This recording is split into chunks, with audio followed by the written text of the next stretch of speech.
Bonjour à tous. Je vais vous raconter l'histoire d'Aminata, une femme courageuse qui a su transformer sa douleur en espoir. Dans un petit village d'Afrique de l'Ouest vivait Aminata, une jeune femme pleine de rêves et d'ambition. À l'âge de 18 ans, sa famille arrangea son mariage avec Ibrahim, un homme respecté dans la communauté. Au début, tout semblait parfait, mais rapidement, la réalité devint tout autre. Les premiers signes étaient subtils, des remarques désobligeantes, des restrictions sur ses sorties, l'isolement progressif de sa famille. Puis vinrent les cris, les humiliations devant les autres, le contrôle total de ses faits et gestes. Aminata perdait peu à peu son sourire, sa joie de vivre. Chaque matin, elle se réveillait avec la peur au ventre, se demandant quelle serait l'humeur de son mari. Ses journées se résumaient à marcher sur des œufs, à essayer de tout faire parfaitement pour éviter les confrontations. Ses nuits étaient remplies de larmes silencieuses, étouffée dans son oreiller pour ne pas réveiller ses enfants. Mais Aminata n'était pas seule. Sa voisine, Mariam, remarqua sa détresse. Doucement, elle commença à lui parler, à l'écouter, à lui montrer qu'une autre vie était possible. Elle lui parla des associations d'aide aux femmes, des groupes de soutien qui existaient, même dans leur petit village.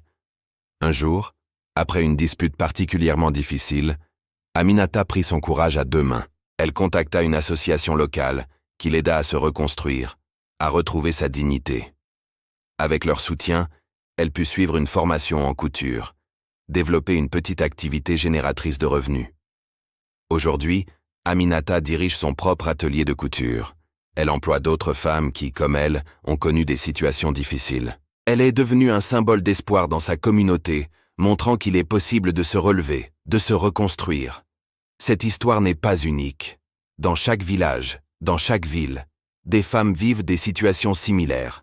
Mais il existe toujours de l'espoir, des solutions, des personnes prêtes à aider. Si vous connaissez quelqu'un dans cette situation, ou si vous-même vivez quelque chose de similaire, n'hésitez pas à chercher de l'aide.